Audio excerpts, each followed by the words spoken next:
Espiritismo em Marcha, divulgando a doutrina espírita em nossa região. Que a paz de Jesus e o infinito amor de Deus nosso Pai estejam com você, rádio ouvinte, e com toda a sua família. Não faltam recursos de trabalho espiritual a todo irmão que deseje reerguer-se, aprimorar-se, elevar-se. Onde esteja a possibilidade de sermos úteis, avancemos de ânimo forte e para frente, construindo o bem, ainda que defrontados pela ironia, pela frieza ou pela ingratidão. Porque, conforme a palavra iluminada do apóstolo dos gentios, Deus não nos deu o espírito de temor, mas de fortaleza, amor e moderação. Trecho da mensagem de ânimo forte, extraída do livro Vinha de Luz, trazida a nós pelo Espírito Emmanuel, na psicografia de Francisco Cândido Xavier. E com ela iniciamos o programa Espiritismo em Marcha, que também traz informações e notícias do movimento espírita em nossa região. Espiritismo em Marcha, momento de reflexão. Bom dia, que Deus nosso Pai e o Mestre Jesus abençoe a todos. A mensagem de hoje tem o título Prece por Trabalho, do livro Sinais de Rumo, psicografia de Francisco Cândido Xavier, pelo Espírito Bezerra de Menezes. Senhor, auxilia-nos a servir para que aprendamos a amar, segundo nos ensinaste. Nas horas tranquilas, induze-nos a trabalhar, aproveitando os tesouros do tempo, e nas horas de crise, conserva-nos em mais trabalho, a fim de não perdê-los. Se erramos, faze-nos trabalhar na própria corrigenda, e sempre que acertamos no dever a cumprir, acrescenta-nos o trabalho para sermos mais úteis. Senhor, ajuda-nos a compreender que o trabalho afasta a necessidade, imunizando-nos contra o mal e auxiliando-nos a lembrar que unicamente aqueles que aprendem a servir é que conseguem vencer.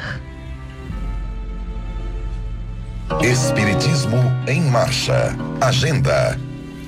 A AME, a Associação Municipal Espírita de Caruaru, a rua Professor José Leão 567, no bairro Maurício de Nassau, está celebrando os 71 anos de sua fundação e realizará palestra na próxima segunda-feira, às 8 horas da noite, com João Paulo, palestrante do NEASA, Núcleo Espírita Assistencial de Arco Verde.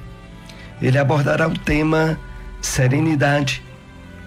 Já a Fraternidade Espírita Bezerra de Menezes, no bairro das Rendeiras, da rua 25, número 96, estará também esse mês de novembro celebrando 33 anos de fundação e realizará palestra na próxima quarta com Rosana Mendes.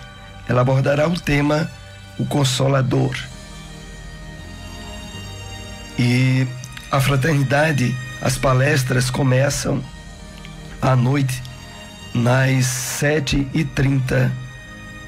Também no próximo sábado, dia 12, nós teremos palestra com Andréa Jacinto, trabalhadora do Grupo de Estudos Espíritas Eurípedes Barçanufo. Ela abordará o tema Eis-me aqui, Senhor. Todos estão convidados para essas palestras.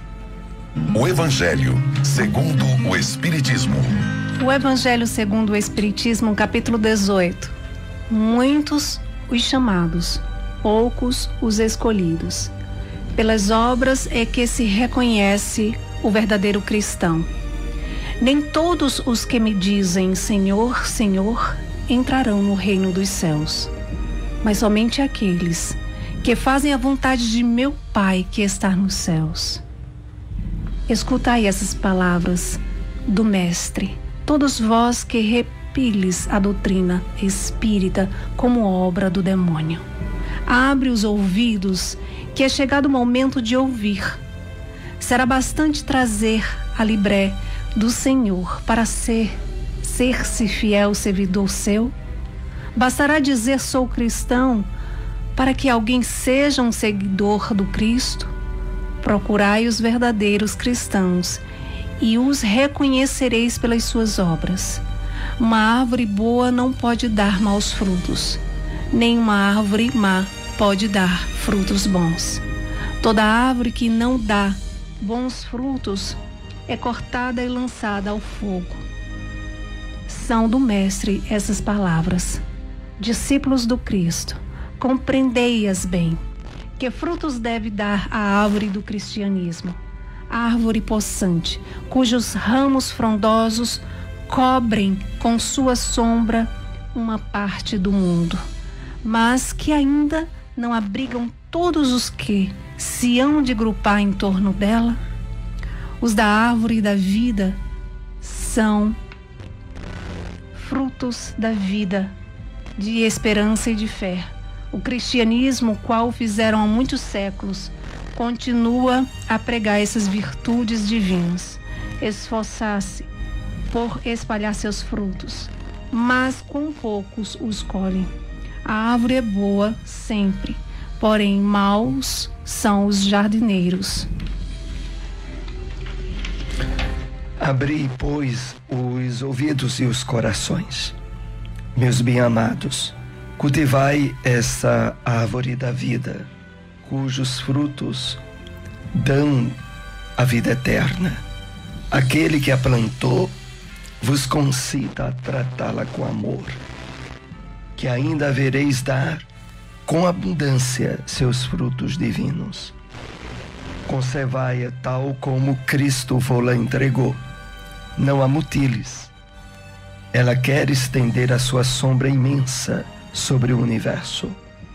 Não lhe corteis os galhos. Seus frutos benfazejos caem abundantes para alimentar o viajor faminto que deseja chegar ao termo da jornada. Não amontoeis esses frutos para os armazenar e deixar apodrecer, a fim de que a ninguém sirvam. Muitos são os chamados e poucos os escolhidos. É que há assambarcadores do pão da vida, como usado o pão material.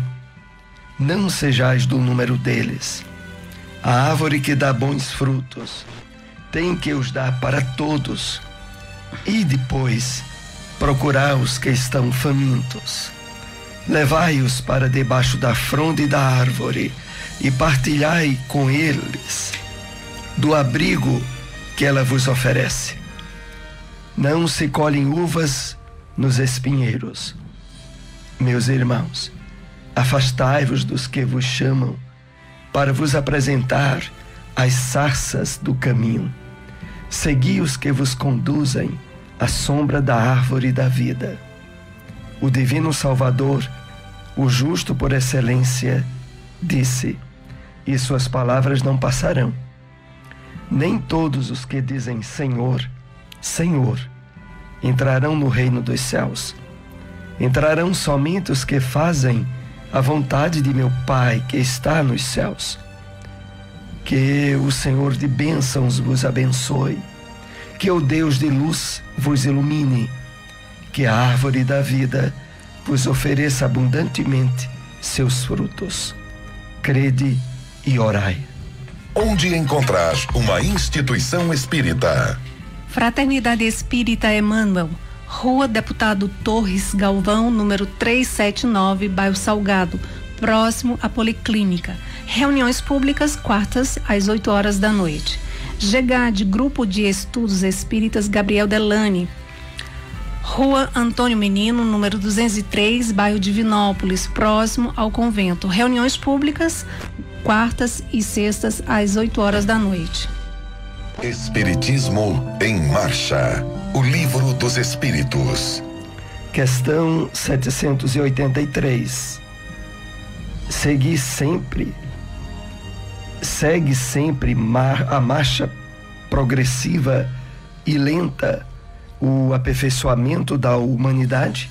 Resposta dos Espíritos. Há o progresso regular e lento, que resulta da força das coisas. Quando, porém, um povo não progride tão depressa quanto devera, Deus o sujeita de tempos a tempos a um abalo físico ou moral que o transforma. Nessas comoções, o homem quase nunca percebe senão a desordem e a confusão momentâneas que o ferem nos seus interesses materiais. Aquele, porém, que eleva o pensamento acima de sua própria personalidade, admira os desígnios da providência, que do mal faz sair o bem. São a procela, a tempestade que saneiam a atmosfera, depois de a terem agitado violentamente. O Espiritismo na Bíblia. Extraímos da primeira carta de Paulo aos Tessalonicenses, capítulo 5, versículo 8. Essa passagem: sejamos sóbrios, vestindo-nos da couraça, da fé e da caridade. O Espírito Emmanuel comenta essa passagem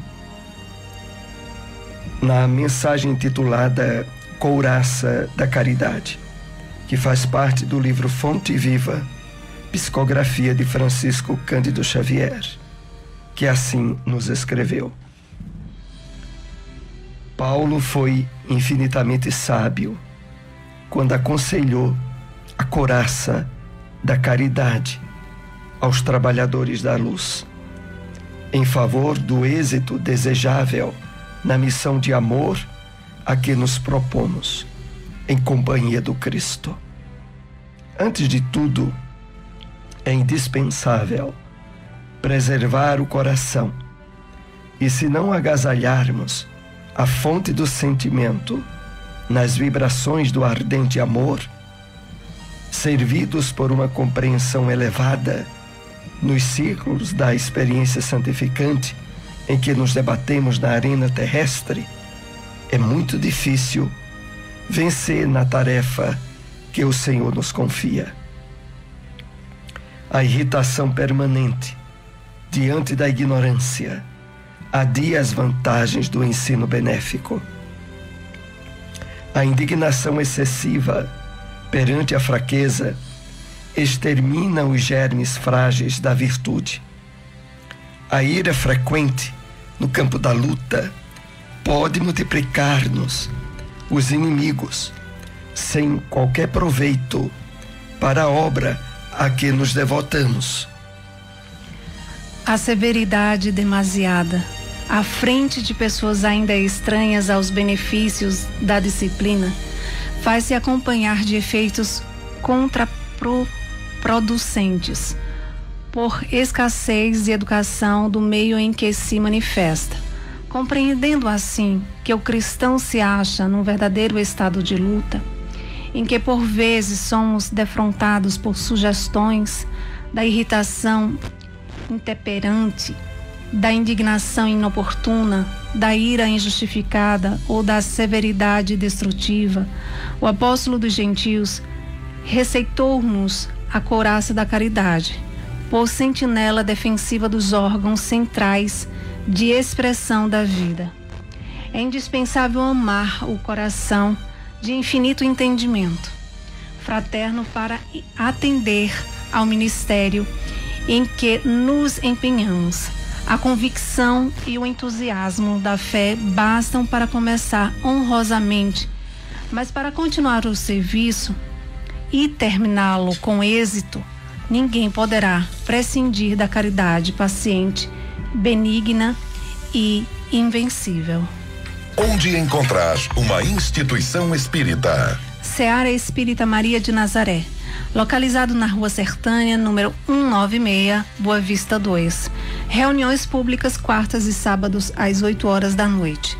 Centro Espírita Lar de Jesus, localizado na Terceira Travessa Clara Nunes, número 132, Rua por trás do Colégio Jesuína, bairro São João da Escócia.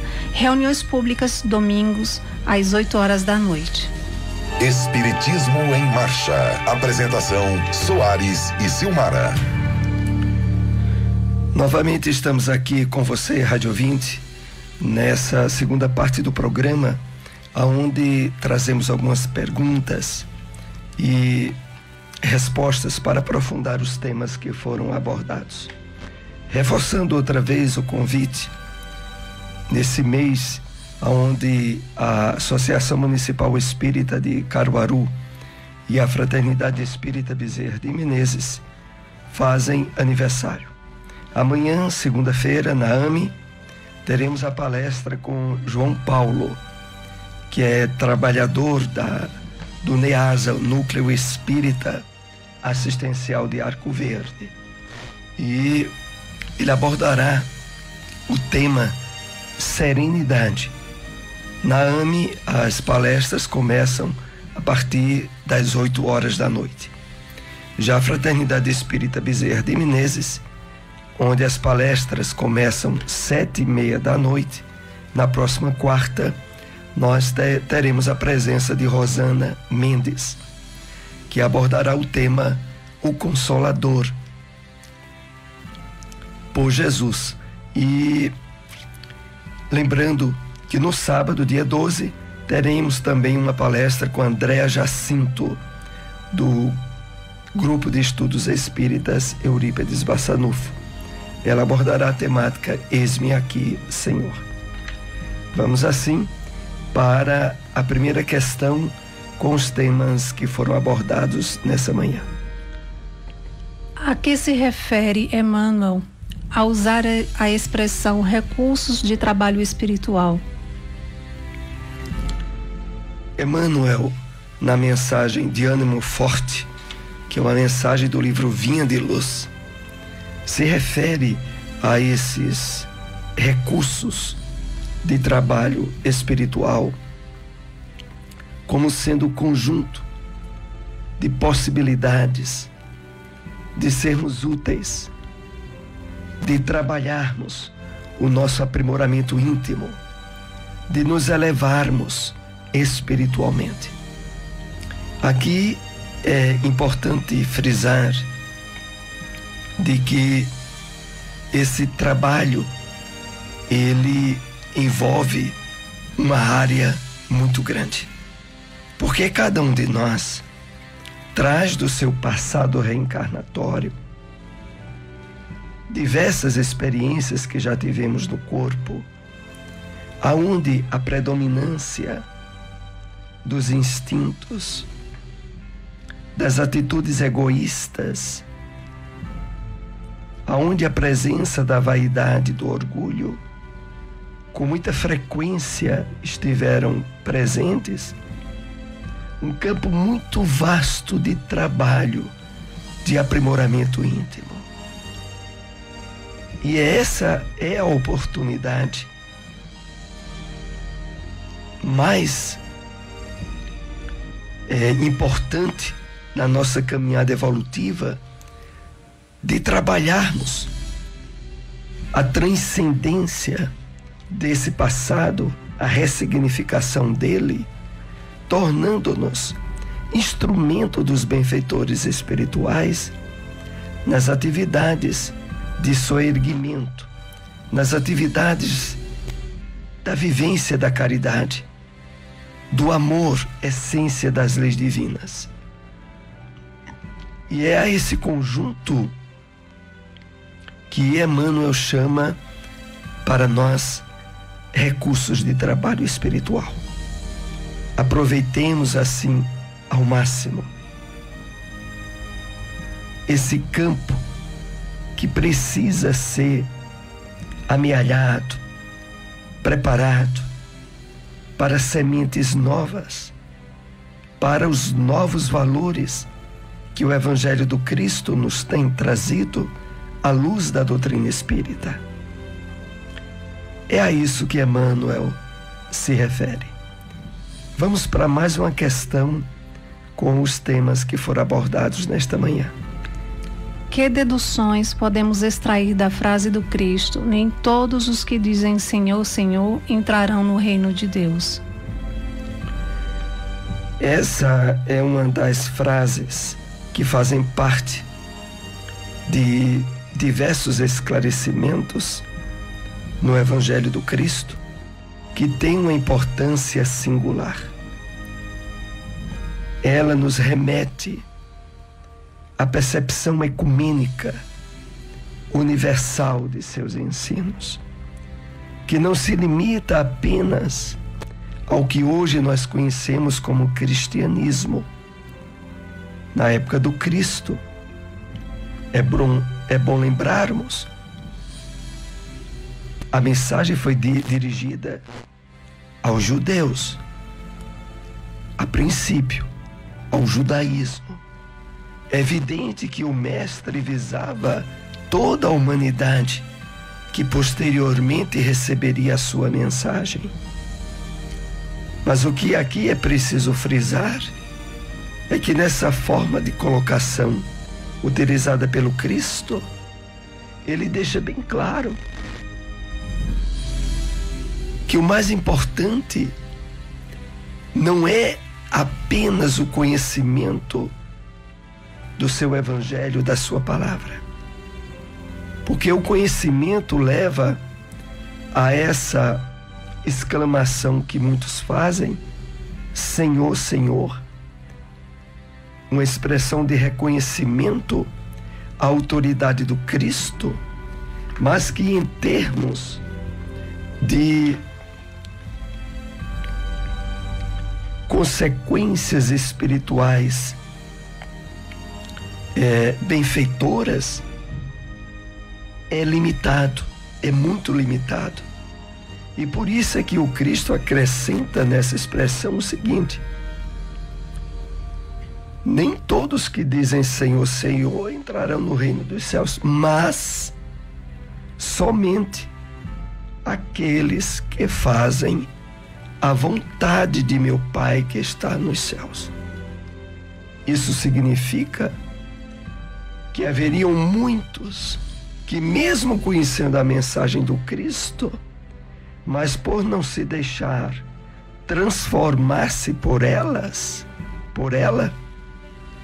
não são acolhidos em termos da felicidade representada pelo reino de Deus, e que, aliás, o Cristo também frisou que esse reino já se estabeleceria dentro de nós mesmos, mesmo ainda estando aqui na terra como espíritos encarnados. O reino de Deus está dentro de vós, significando que o conhecimento do ensino do Cristo, com a vivência, com a prática desse conhecimento, já possibilita aquele que assim o faz viver a conexão sublime com o Mestre e estar, mesmo no corpo físico temporário, usufruindo desse estado de reino dos céus dentro de si mesmo. Mas por outro lado, e é nisso que a mensagem do Cristo tem essa conotação ecumênica que envolve a todas as religiões e até mesmo aqueles que se dizem não ter religião, mas cujo comportamento, cujas atitudes de vida estão em harmonia, estão em consonância com as leis divinas. Porque é nisso aonde de fato se evidencia a consciência de subordinação à palavra do Mestre, às leis divinas. Então, que procuremos aproveitar ao máximo o conhecimento que o Evangelho do Cristo nos deu, possibilitando-nos deixar-nos transformar por esse conhecimento,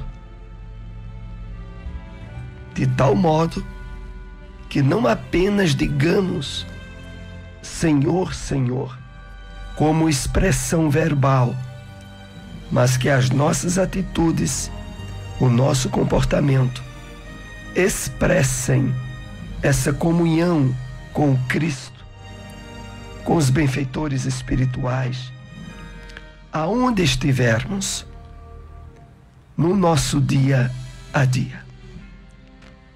Vamos assim para mais uma pergunta com os temas que foram abordados nesta manhã. A que se referiu o apóstolo Paulo na expressão vestir-nos da couraça da fé e da caridade?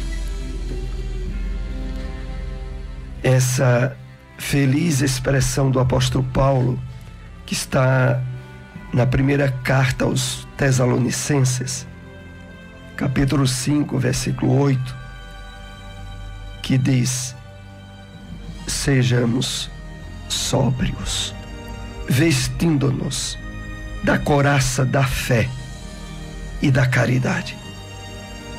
Emmanuel comenta essa passagem de uma forma sublime no livro Fonte Viva, no capítulo Couraça da Caridade.